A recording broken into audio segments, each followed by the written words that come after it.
Yay! All Hello, right. hello. We are live. This is Training Tuesday Live. We are Magna Marketers and excited to be with you yet again this Tuesday week.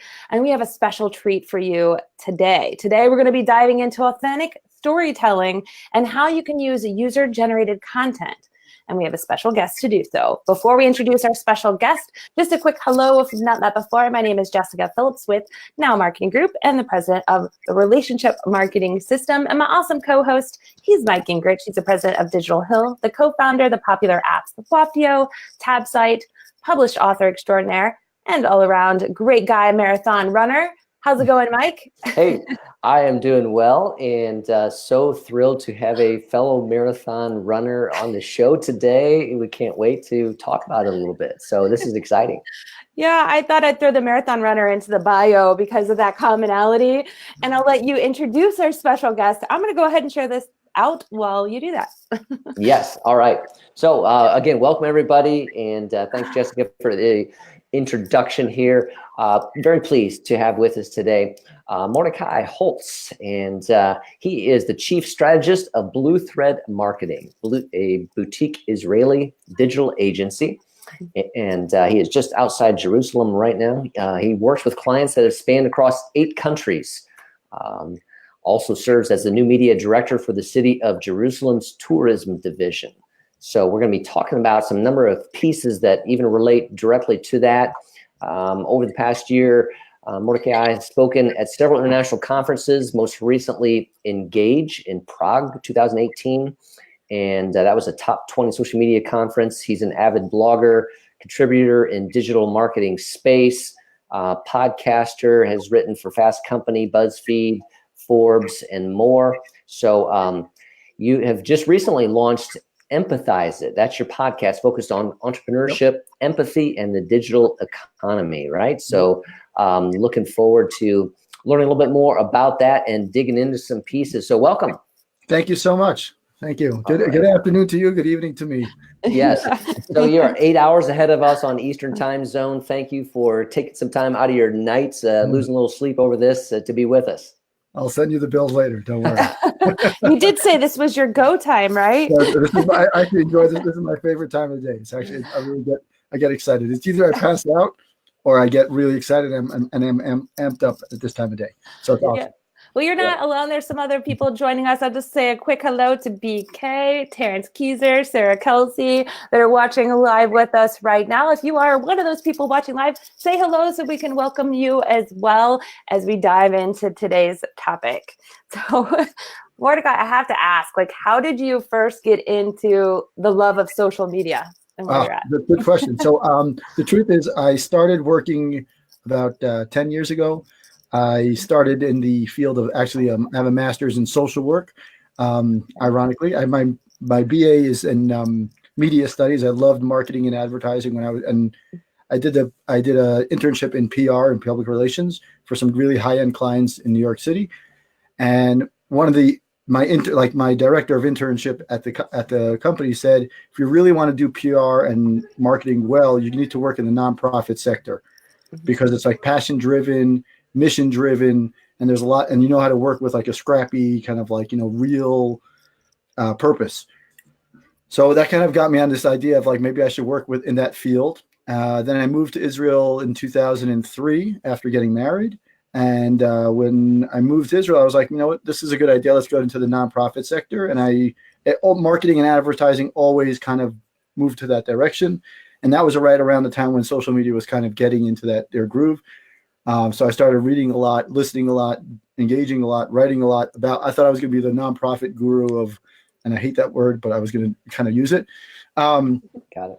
And then it started developing, and then I was like, I could start doing consulting to nonprofits. And then at one point, one for-profit company reached out to me and said, we want to do some work with you. And I was like, if there's one company, there's many more. Good. And I started developing it and started working with clients in different spaces. I've worked in literally almost every space that's known to man, from tech, cloud monitoring, finance, fintech, who knows, cities, startups. Yeah. And marathons. And marathons, yeah. Well, marathons, thanks for throwing me that. Truth is, marathon is really the reason why I started working with the city of Jerusalem is from a marathon. I met a guy the day before the marathon, said, you have to come to a meeting with me on the Monday after the marathon. Marathons in Jerusalem or in Israel in general are on Fridays because Fridays is like the Sunday of the United States. So I said, okay, if I can walk, I'll be there. And we actually crossed the finish line exactly at the same time. Which was not expected. And we met at the meeting, and we basically was a pitch to do a lot of branding, social strategy, that kind of thing. And then after the term of the consultancy gig, I said, social media is great in terms of doing a strategy, but most important is really the ongoing work. And so they kind of, ended ended the contract with the consultancy, and then brought me on in a little bit more of a, let's call it, part-time capacity. And then the next marathon came about, and that's when we started really working on outreach to bloggers, outreach to journalists, using the proper hashtags, things like that. Convincing them to use a hashtag and integrate it took me 6 months. That kind of stuff. Yeah. I have a question. So were you a marathon runner before you were getting the contract, or did you run to get the contract? I hope I didn't run to get the contract. I was going to say that is some dedication, my friend. Yeah, I ran after them to get the contract signed. But like literally, you did. I was running after them. But no, the truth is I had run 2 marathons prior to that. And so it was just more of like, that was my next step. I was like, there was basically 3 main marathons in Israel. One is in Tiberias, one is in Tel Aviv, and next Jerusalem. So I had done Tiberias, Tel Aviv, and I was waiting to do Jerusalem. So that was the Jerusalem one. That was 2014, and I've still been working with them since then. So yeah. That's huge. I was just recently reading an article. It said in 2018, Bloomberg stated that Jerusalem was set to be one of the hottest up-and-coming tourist destinations of the year, boosting an incredibly rich 4,000-year history paired with a modern way of life and its food scene and to its nightlife. So social media and influencer marketing has to be a huge piece of this with their content integration. So, I mean, how have you taken some of that and integrated it? Because you started working for them before this. So this is kind of pivotal with what you're doing. Yeah. So in 2014, there was about 2014, there was there's about 10 years ago, before I even came onto the scene, the previous mayor of Jerusalem, there was a new one elected recently. The previous one had a mission to basically bring 10 million tourists over the course of time, to increase the infrastructure and to put tourism back into like a very core anchor to the city, and not only from the religious perspective, but from more of the culture. It's based on a lot of theories of people who work on, there's this famous one, Michael Porter, who basically decides to take destinations, cities, and usually every city has some sort of anchor, iconic landmark that, everyone, Paris has the Eiffel Tower, London, Big Ben, or the Eye of London, every city, New York City, whatever, everyone has one. And then around that, the city can then decide what do you do with the person? How do you make the place attractive to people of different interests? So it's not just the icon, because everyone's going to go there. The question is, how do you make the story around it? So when I came onto the scene, I said, if you have this beautiful city that we call Jerusalem, we have this iconic city, we have so much great things, but we also have a lot of different stories from different areas of, we have food, which is honestly a great scene of food. You have so many museums. It's the largest number of museums in the country. You have so many tourists coming, etc. Why not take these and tell the stories of the city through their eyes? Like, that was my goal. Was to say, I love that. I don't need to be telling the story. I don't need to push the content out. And that's really like what social media is really not meant to do, is the brand doesn't have to push the content out saying this is what we should do, this is what you should do, but rather flip it around. What does the consumer want? And as the more you listen about what the consumer wants, the better the story is. And so over the course of time, it was about, making sure that the hotels, the restaurants, the attractions, whatever it is, then we started doing is integrating event-specific hashtags. We've brought in people with like those silly, Instagram frames to go around and encourage people to take pictures at big events, identify the right bloggers / journalists / media to come to the bigger international events, and then start working with our international offices and start making sure that they understand what social is and what the value is. Now we're working in like geolocation stuff and geofencing and finding tourists where they are and how many times they reach to the tourist destinations that we want them to be at, encouraging them to, share, reaching out to them, sharing their content as opposed to our own content. It's like a whole mindset. Say that one more time. I think you need to say that one more time. That last piece that you just said. Sure. So the most important, geofencing is like a big technology right now, but basically the idea is that you map the zones that we're using a platform that's very sophisticated, but the basic concept is that even on a most basic level, let's just use Instagram as a platform for a second, that if you just hashtag the city that you're in right now, whatever city you're in, did hashtag the name of the city, you can find content that's going on right now. People are sharing. So some of it may be relevant, some of it may be offensive, and some of it may be really not relevant. You find the ones that are relevant, and what we do as a city is we reach out to them and says, we love your picture, we'd love to share it. Our platform is obviously much bigger than their platform. We have 80,000 followers. When I started, we were at 400 followers on Instagram, completely organic, no paid work at all. Right? That's over the course of 4 years. But what we did is basically we said is let them. Our platform will just be a voice of them. We'll just flip it around, right? Instead of us having to say, okay, this is a great place here, this is a great restaurant here, let them, take that amazing shot, because that's what they're going to do, right? Tourists are your best ambassadors of a city, no matter what. And there are cities all over the world that's all their entire method is taking great pictures from consumers, we'll call it tourists, sharing their content and letting it with the world. Yeah, I liked what you said is, we're sharing their content instead of pushing out ours, right? So they are being the storytellers and they're sharing an experience versus you sharing just a share. So it goes back to what we like to say, being a magnet versus a bullhorn. Now, I do know that there's some legalities with sharing other photos. Actually, we're both a friend, and you may know him as well, Tyler Anderson, where he has I was on his podcast a couple of years ago about the same topic.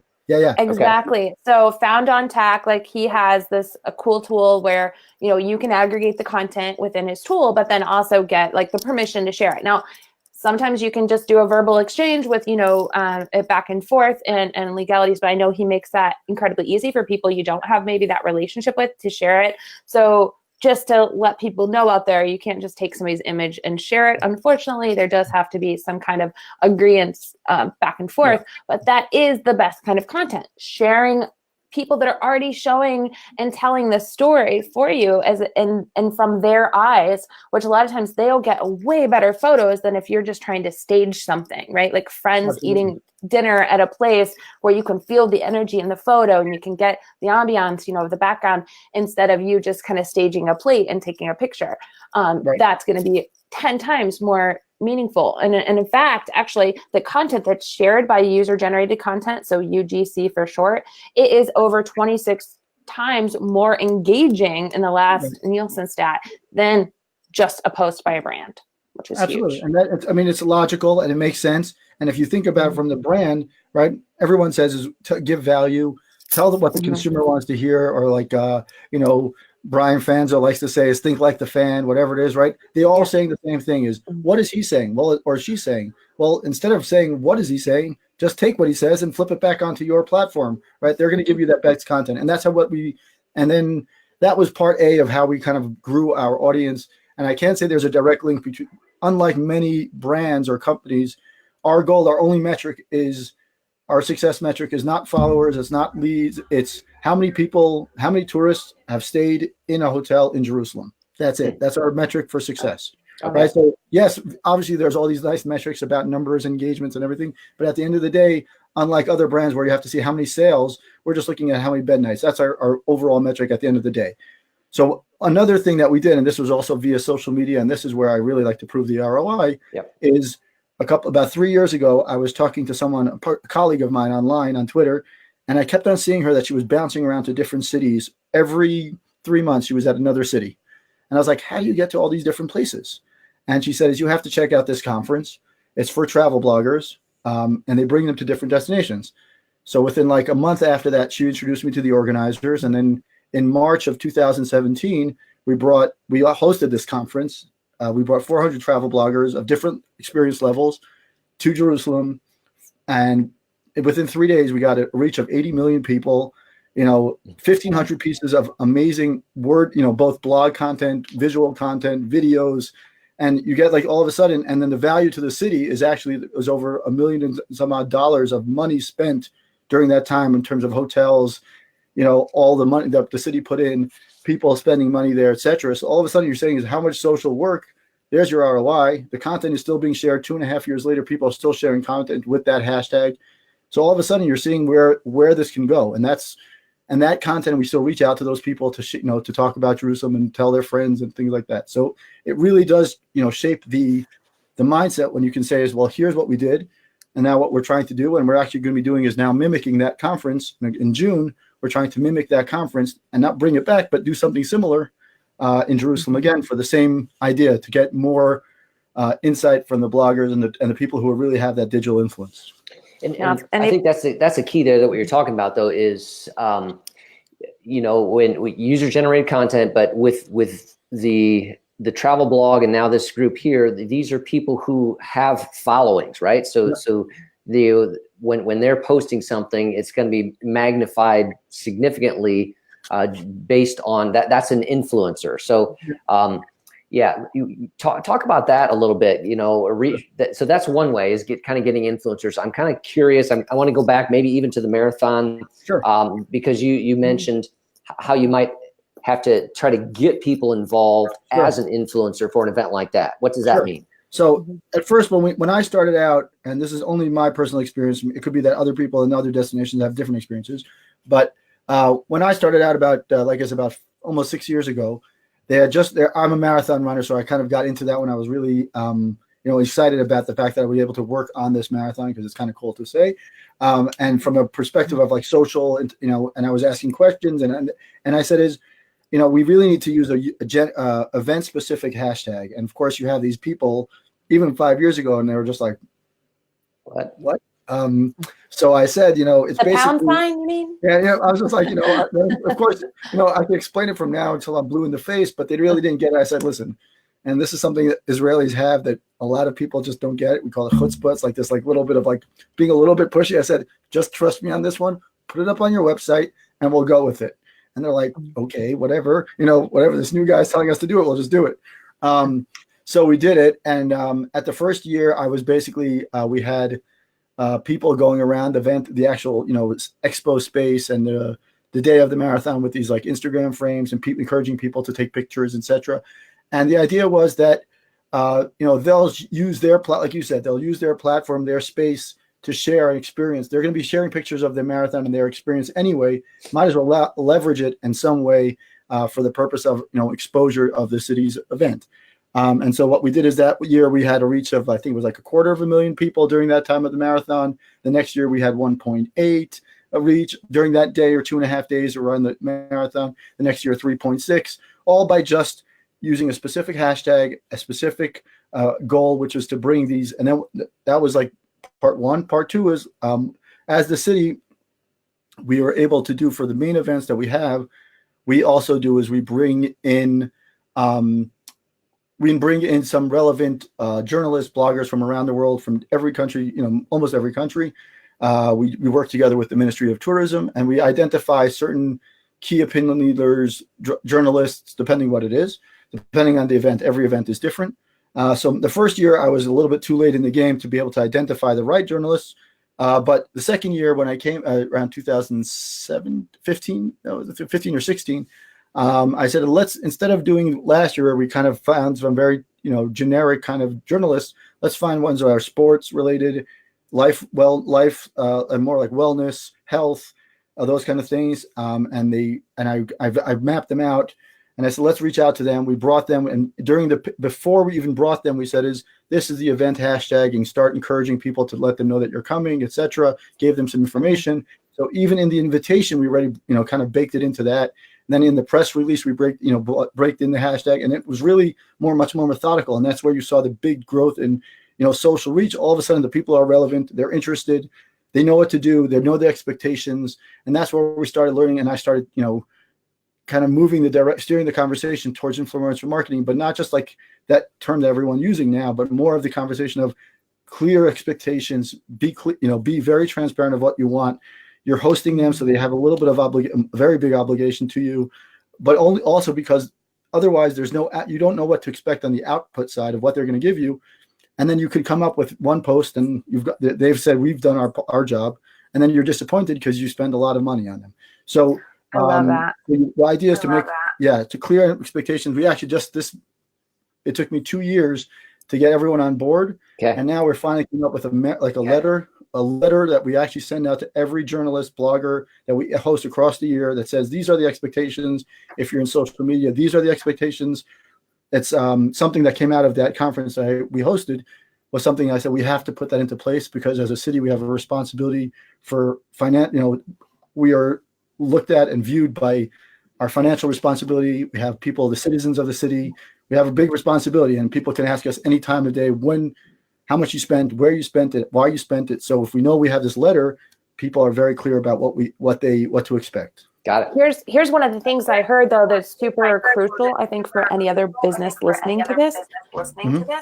And that is that you identified key people that would be of influence to share the story out. So they weren't necessarily influencers, right? But they were writers and individuals that you knew that you needed to go and speak with. So you were like, I need to speak with somebody in this demographic because it aligns with the marathon, and then guide them as to what I need them to do. But then you're also getting your other advocates and people in your community that are involved. So like if a brand's doing this, it's the same thing. It's like, hey, you can go ahead and ask some of your clients, like, and train them almost like, hey, if you're here and you're eating here, use this hashtag, share the photos with us, because you know that those individuals that are already there and attending it, chances are they're going to be connected with more people that are like-minded and share it out. So you're training, you're gathering insight, and then you're refining on your plan. But having a plan to get user-generated content, not just expect it on a whim, is crucial. Yeah. Yeah. I lost his audio.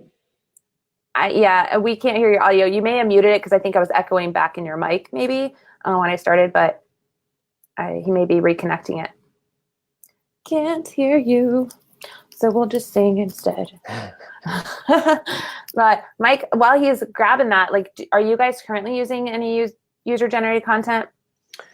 I do for some clients, yes. So there's some different things that we're following some relevant hashtags, trying to reach out to them, so I feel like with some of the ones I'm using, I'm in the early stages of that, and but see the value of that. So this one, I keep talking about this marketplace, but working with this marketplace, and so I was kind of monitoring some hashtags with that, and a photographer came through there. Right, so he's posting on his Facebook page, and I found it. Give me a test. No, I don't have it yet.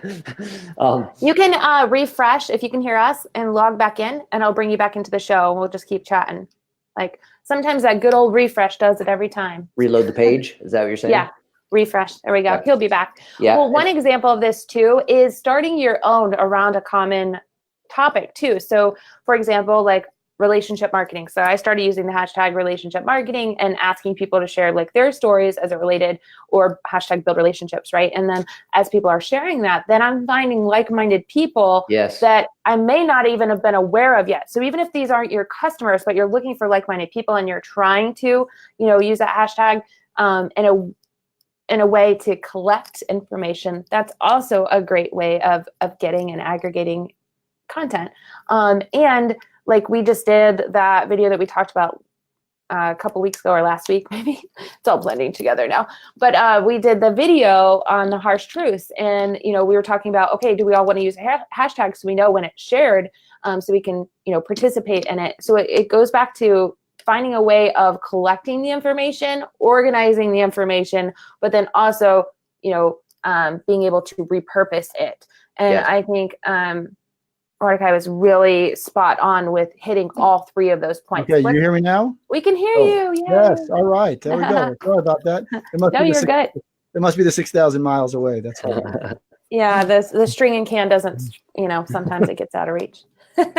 No, you're good. We're just talking about your points and how we really, appreciate the strategy that you put to it, and the different components that go into it. So it's, it's organizing the content, it is in finding a way of collecting it, right?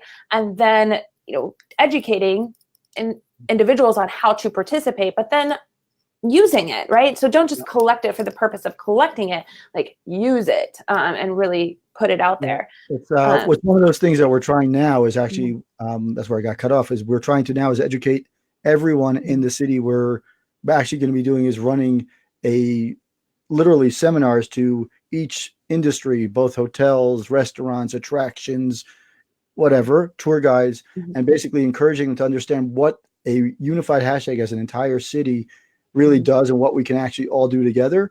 And not only that, allow them to then benefit from it, because then the content that these tourists give, we can then flip it back to these local industry and say, here, you can use this for your marketing. We can use this for your, your own purposes, because as soon as we've collected it and we've received approval, we can then flip it back to them under this, under the guidelines and terms and conditions that we ask for approval.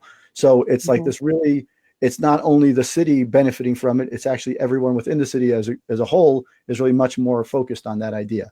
But it really comes down to, like you said, is really not just collecting it for the purpose of collecting it, but then using it in your marketing campaigns, using it as your ongoing social work, social content, and then starting to understand that you're sharing it also when your email newsletters, you can flip it back in there too.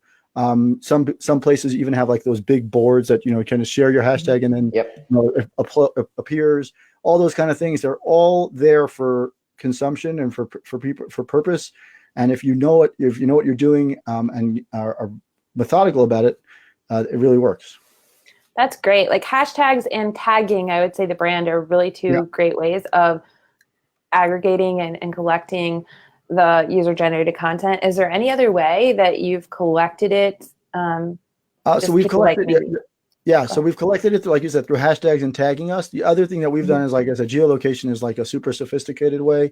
The other thing that we've done is we've, and whether it's a big brand or a small company, it doesn't make a difference.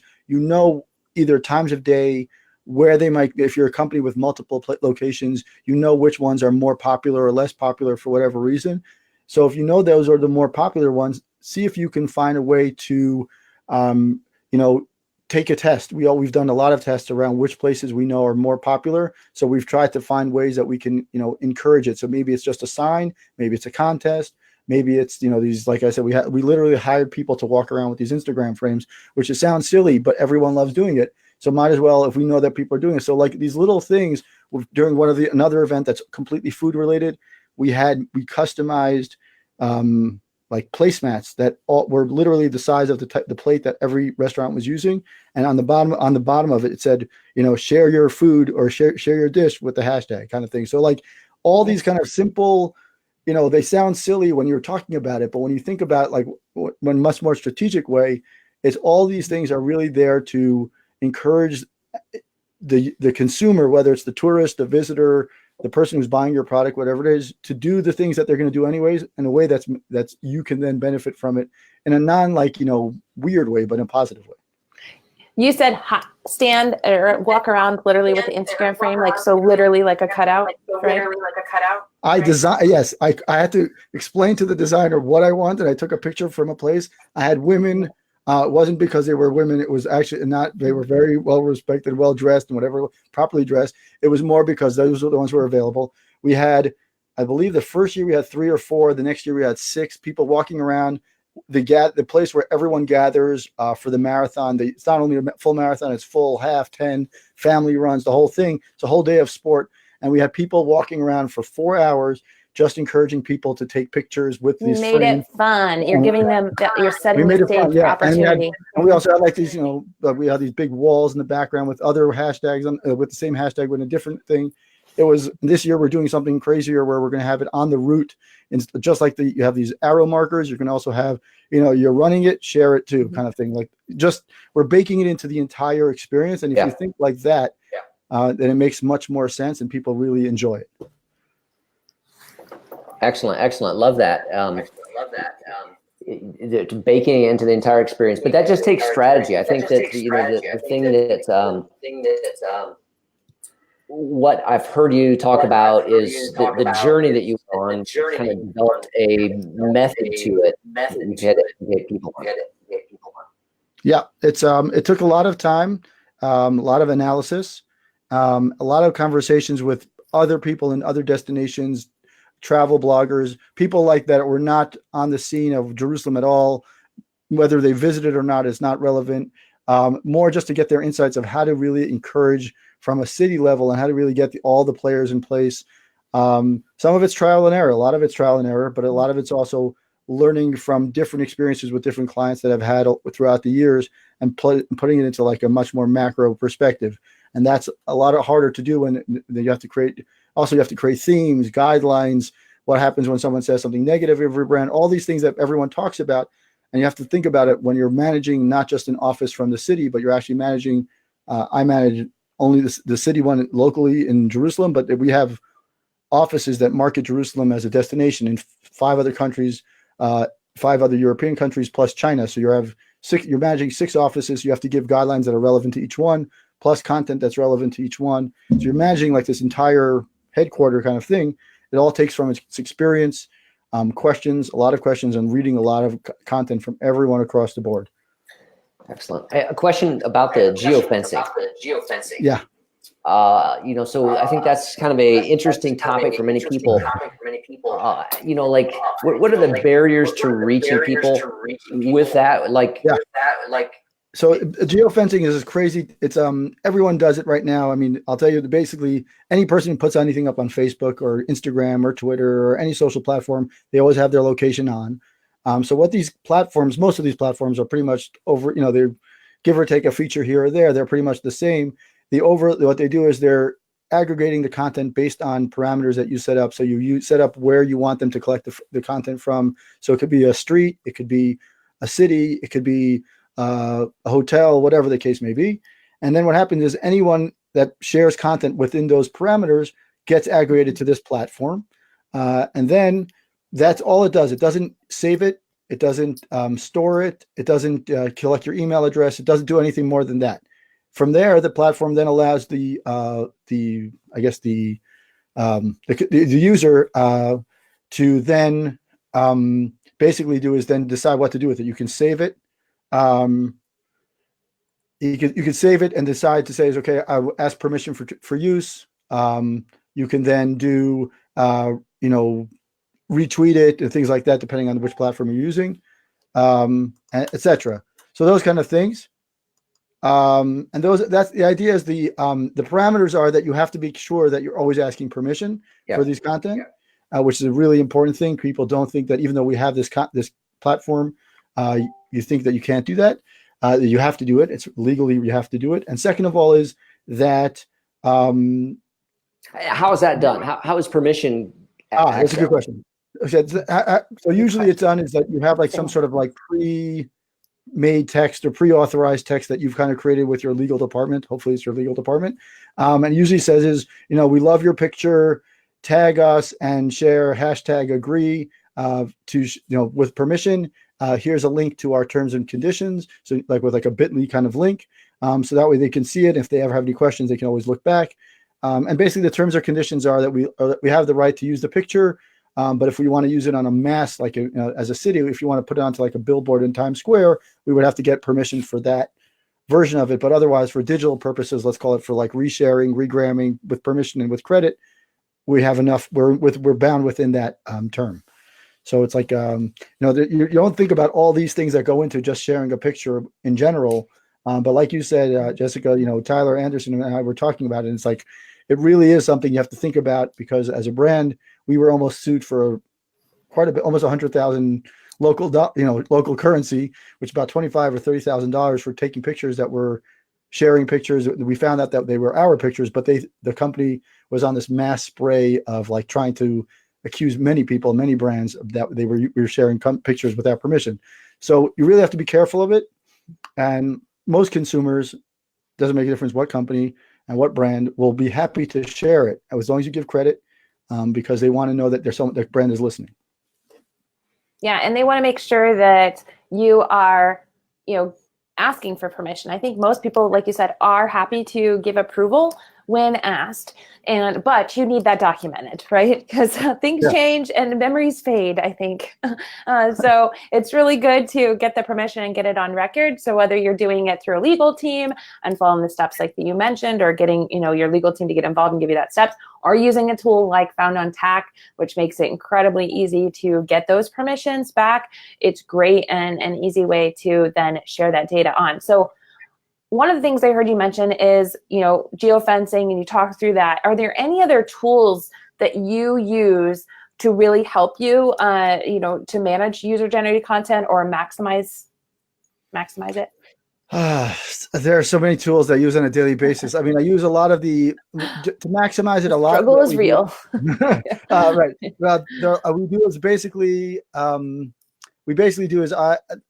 between myself and the other person who recently has joined me, we basically do is we source the content, we ask for approval, we download it, we add it to a file, and we tag them correctly. What kind of, is it food related, culture related, etc. And then we add it back into our content calendar, or like what theme it should fit into. Are there any events that could be relevant to? And then we basically do is use later to share the content for later on. We make sure that we get the right username, the right tag, so to make sure that the user's name is correct.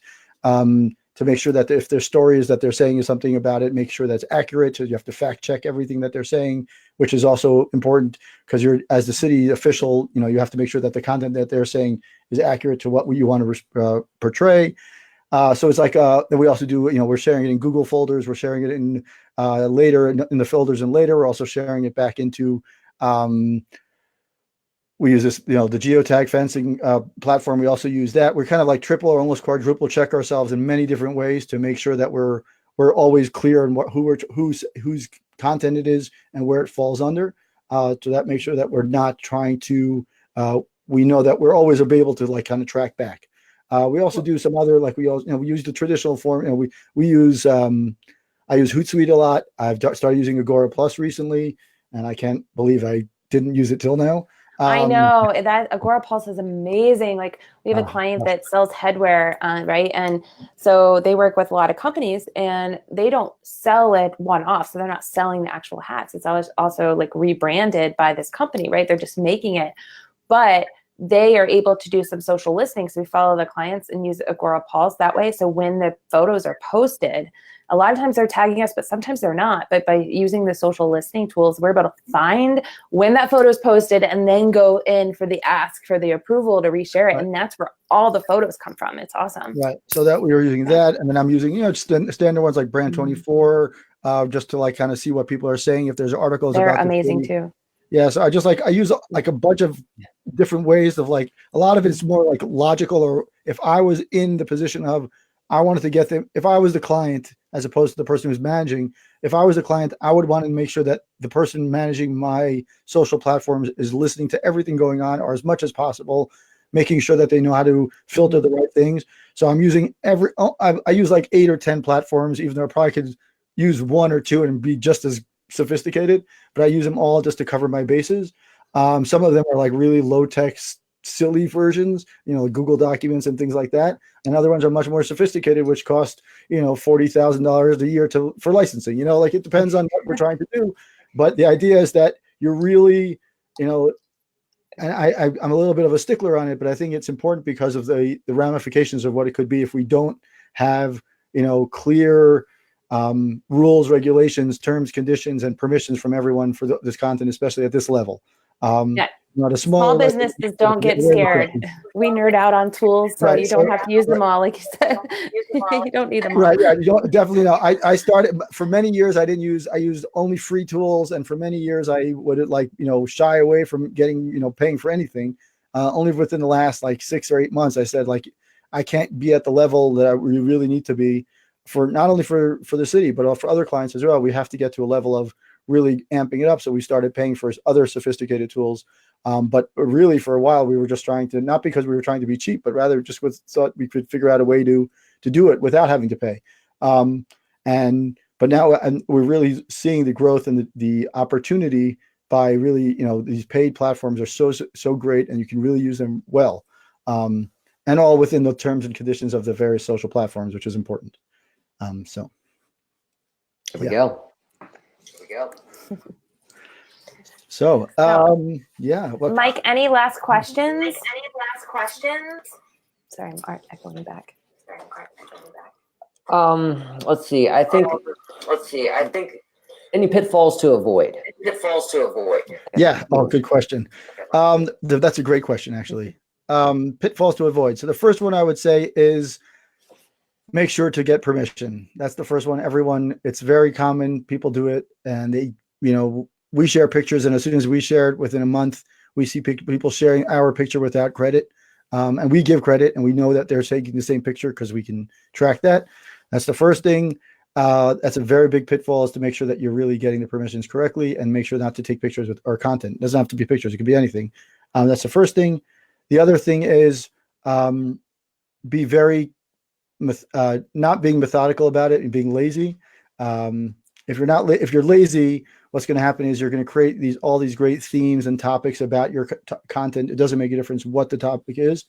The third thing is, not being afraid to, you're being afraid. Correction is the pitfall would be to be afraid to ask for guidance from people outside of your professional network. My best advice has come from people who are not within the social media field, usually, to kind of say is like, if we were thinking about it and we explain the situation, getting those mentors. And finally is being willing to take risks. Most people are scared when they're getting comfortable in their position. They're scared. That's a big pitfall, is that they don't take the risk. So take the risk when you think there's an idea or creative. Usually social media people are very creative.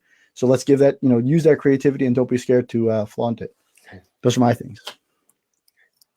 Love it. Excellent. So if people have more questions about user-generated content, or just even branding their community in general, where can they find more about you? Sure. So I'm pretty much available online almost every day, almost all the hours of the day.